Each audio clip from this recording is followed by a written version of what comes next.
Hello students, today we will learn about a new cell organelle that is mitochondria. Mitochondria के बारे में पढ़ेंगे आज हम. Mitochondria is also known as the power house of the cell. Power house of the cell, ठीक है. And it was discovered by Albert कॉलिकर. Albert कॉलिकर ने discover किया था, ठीक है. अब इसके स्ट्रक्चर के बारे में पढ़ते हैं. पावर हाउस क्यों बोलते हैं वो भी मैं अभी इसके साथ ही बताऊंगा कि इसको पावर हाउस क्यों बोला जाता है. It is a double layered structure. Double layered structure है, थोड़ा सा स्फेरिकल टाइप शेप में है.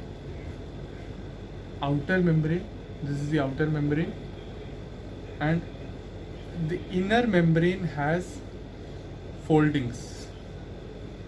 इनर मेम्ब्रेन जो है अंदर की तरफ को फोल्डेड है, ठीक है.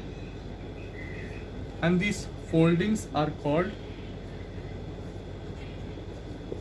क्रिस्टे.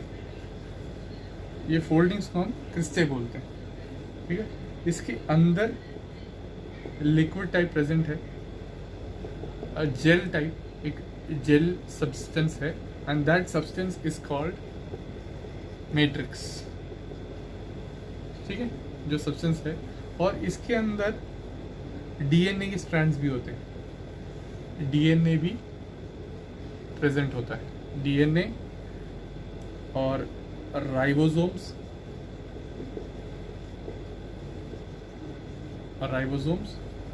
ठीक है, ये सारी चीज़ें भी इस माइटोकॉन्ड्रिया के अंदर प्रेजेंट है. नाउ क्रिस्टे फॉर्मेशन का मेन रीज़न क्या है? मेन रीज़न ये है कि क्रिस्टे बनाने का, देखो, अगर मैं आउटर इसको मैं काट देता हूँ एक साइड से और मैं इसको खोल के एक स्ट्रेट लाइन में लगाता हूँ तो आउटर मेम्ब्रेन ऐसे आएगा और inner membrane will form like this, ठीक है, ऐसा बनेगा. और ये क्या है, आउटर मेम्ब्रेन का सरफेस एरिया बहुत ही कम है, ठीक है. और ये फोल्डिंग की वजह से क्या हो रहा है, सरफेस एरिया बहुत ज़्यादा बढ़ रहा है, सरफेस एरिया बहुत इंक्रीज हो रहा है. And this surface area plays a major role in the production of energy. Energy produce करने में बहुत बड़ा हेल्प करता है. कैसे है, ये जो क्रिस्टे है इसके ऊपर F1 F0 पार्टिकल्स होते हैं, ठीक है. F1 F0 पार्टिकल्स होते हैं. ये पूरे इस पर ऐसे दिखते रहेंगे. This is covered by a structure called F1 F0 particles. F1 F0 particle बोलते हैं, ठीक है. अब ये F1 F0 पार्टिकल्स क्या करता है, this helps in the oxidation of food. Food को बर्न करके उसका एनर्जी प्रोड्यूस करने में हेल्प करता है. F1 F0 particles plays a major role in the oxidation of food. तो सेल के अंदर जो भी एनर्जी प्रोड्यूस होता है वो सारा माइटोकॉन्ड्रिया में हो रहा है. और वो कैसे हो रहा है, फूड जो है इट इज कंबस्टेड और ऑक्सीडाइज हो रहा है, तो वो ऑक्सीजन के प्रेजेंस में होगा O2. और फूड जो है एनर्जी रिलीज कर रहा है, energy plus CO2 and water. ये तीन चीज़ें रिलीज होती हैं जब भी हम खाना खा रहे हैं. तो that food is broken down and वो हर एक सेल में पहुंचता है.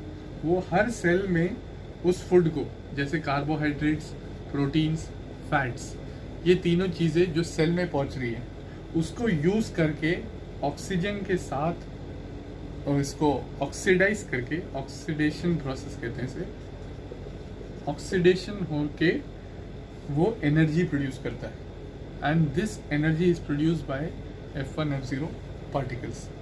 तो जितना ज़्यादा F1F0 पार्टिकल्स होगा उतना ज़्यादा एनर्जी प्रोड्यूस होगा। तो ये पार्टिकल्स का नंबर इंक्रीज करने के लिए क्या किया है, ये स्ट्रक्चर जो है ज़्यादा बढ़ा दिया, तो इससे ज़्यादा नंबर ऑफ F1F0 पार्टिकल्स आ जाते हैं।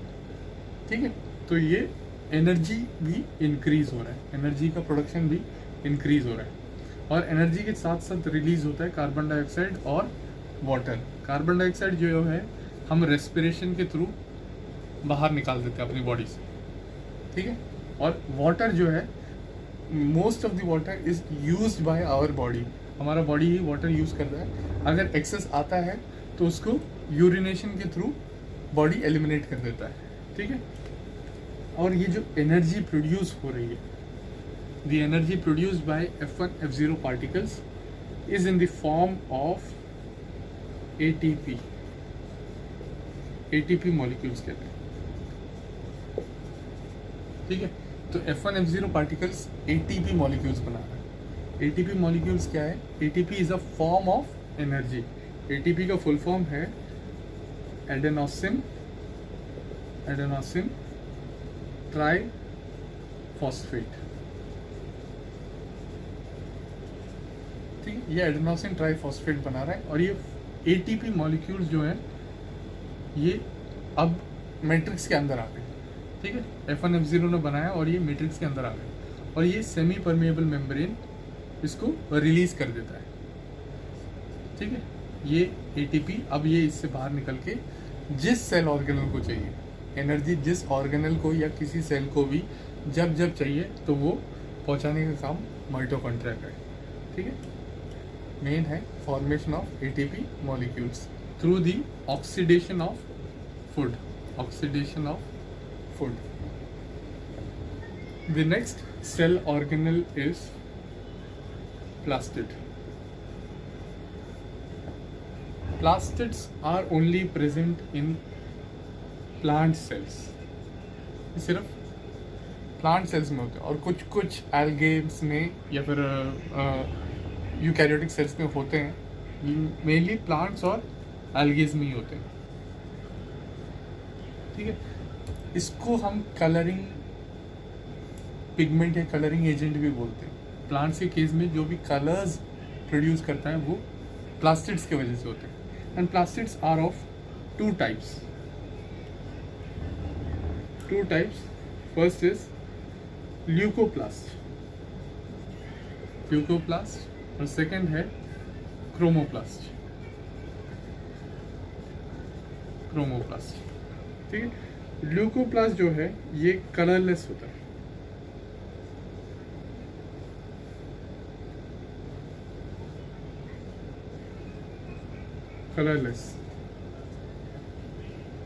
और क्रोमोप्लास्ट जो है कलर्ड होता है,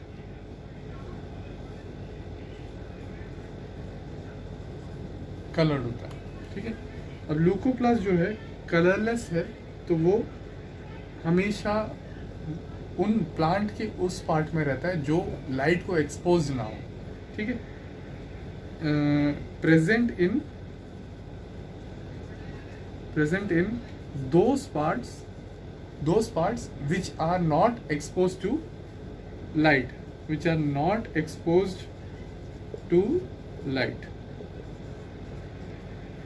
नॉट एक्सपोज है, ठीक है।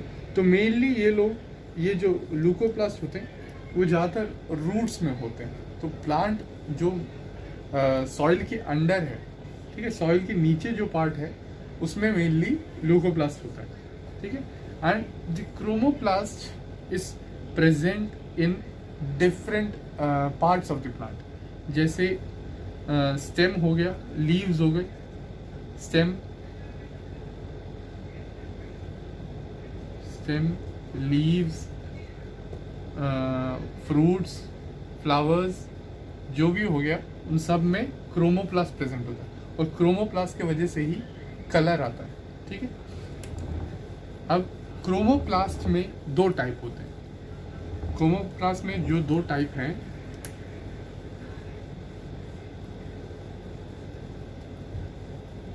एक जो हमें डिटेल में पढ़ना है वो है क्लोरोप्लास्ट,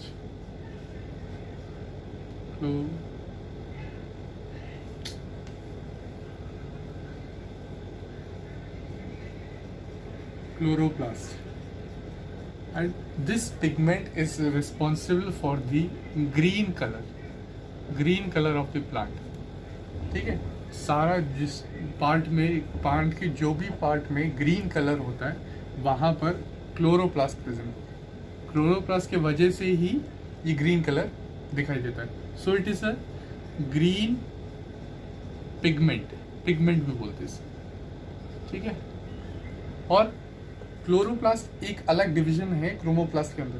क्रोमोप्लास्ट हमने पढ़ा था कि कलरलेस है, और कलरलेस के अंदर एक हमें जो स्पेशली पढ़ना है वो क्लोरोप्लास्ट है. उसके अलावा बाकी सारे कलर्स जो भी आते हैं उन सबको एक एक पिगमेंट दिया हुआ है. ठीक है, जैसे एक एग्जांपल ले लेते हैं. क्रोमोप्लास्ट, एक क्रोमोप्लास्ट है,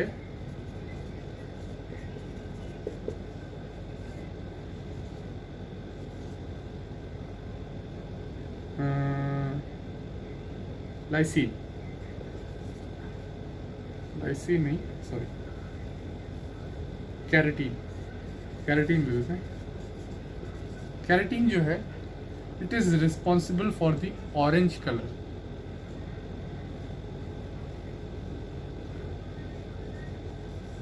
ऑरेंज कलर जो भी आता है वो सारा इस कैरेटीन की वजह से आ रहा है. ठीक है, उसी तरीके से एक और है, शायद लाइपीन है या लाइसीन है, फिर वो याद नहीं आ रहा है एग्जैक्टली. मैं कंफर्म करके जो है मैं वीडियो के एंड में भी डाल दूंगा. लाइपीन या लाइसीन बोलते हैं. इसके वजह से रेड कलर आता है.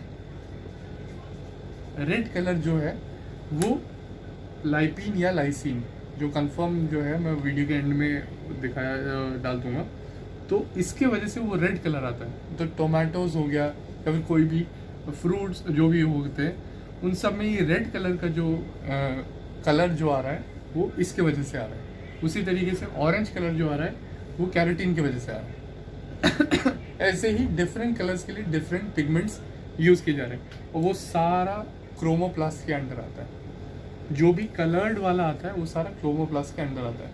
और एक जो स्पेशल है वो अलग ही आता है, वो क्योंकि वो ग्रीन कलर है, और वो ग्रीन कलर क्लोरोप्लास्ट कहते हैं. क्लोरोप्लास्ट क्योंकि हर एक प्लांट में प्रेजेंट होता है ये green pigment, and it has different functions. तो अब हम क्लोरोप्लास्ट के बारे में पढ़ेंगे.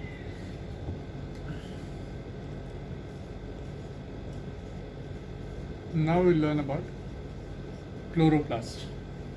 क्लोरोप्लास्ट जो है वो भी डबल लेयर्ड स्ट्रक्चर है. जैसे माइटोकॉन्ड्रिया था, सेम उसी की तरह से डबल मेम्ब्रेन है.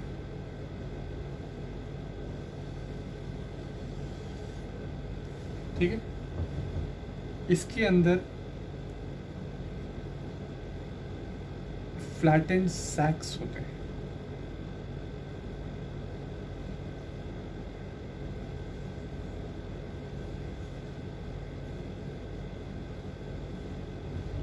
एम्प्टी एरिया है, सैक कहते हैं.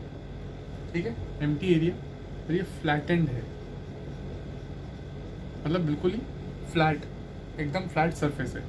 तो इसको हम, ये एक सिंगल को थाइलाकॉइड कहते हैं. थाइलाकॉइड, एक सिंगल हो तो थाइलाकॉइड कहते हैं. और ये जब ये ग्रुप में जब ये अटैच्ड होते हैं एक दूसरे से, तब इसको हम टोटल को, पूरे को, ये हम ग्राना कहते हैं. ग्राना. ठीक है, and these granas are attached to one another. एक ही सेल में काफ़ी सारे होते हैं, एक ही प्लास्टिड में, सॉरी क्लोरोप्लास्ट में काफ़ी सारे ग्रानाज होते हैं, और वो सारे लमेला से अटैच्ड होते हैं. इसको हम लमेला कहते हैं. ठीक है, जो अटैचमेंट है उसके बीच में उसको हम लमेला कहते हैं. And there is a liquid in between this. Same जैसे बाकी सारे ऑर्गेन्स में है, लिक्विड है इसके बीच में, और इस लिक्विड को हम स्ट्रोमा कहते हैं. ठीक है, बाकी जैसे राइबोसोम्स, डीएनए का स्ट्रैंड,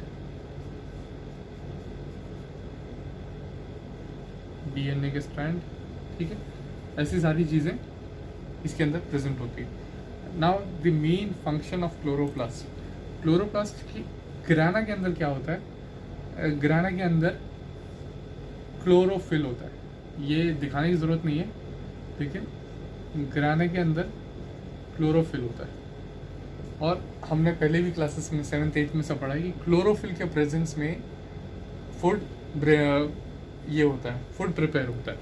तो क्लोरोप्लास्ट को जो है किचन ऑफ द सेल भी कहा जाता है. Kitchen of the cell. It is also known as the kitchen of the cell because all the food preparation is done by the chlorophyll present in the grana. Chlorophyll नाम का जो pigment है उसी के प्रेजेंस में sunlight को use करके ये लोग फूड बना सकते हैं.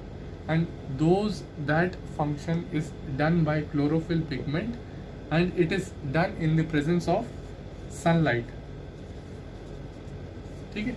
और वो सिर्फ और सिर्फ क्लोरोफिल कर सकता है, क्लोरोफिल पिगमेंट कर सकता है, और वो प्लास्टिड्स के अंदर प्रेजेंट है. तो हर एक प्लांट में प्लास्टिड होगा, और प्लास्टिड का एक वैरायटी तो पक्का होगा, दैट इज क्लोरोप्लास्ट. क्लोरोप्लास्ट तो पक्का होगा ही होगा.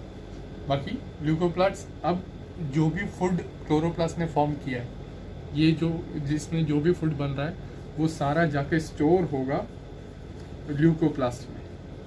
ल्यूकोप्लास्ट हमने पढ़ा था कि ल्यूकोप्लास्ट कलरलेस है और वो ज़्यादातर रूट्स में होता है. ठीक है. तो ल्यूकोप्लास्ट जो भी फूड यहाँ क्लोरोप्लास्ट में बन रहा है वो सारा जाके स्टोर हो रहा है ल्यूकोप्लास्ट में. ठीक है. This is about plastids.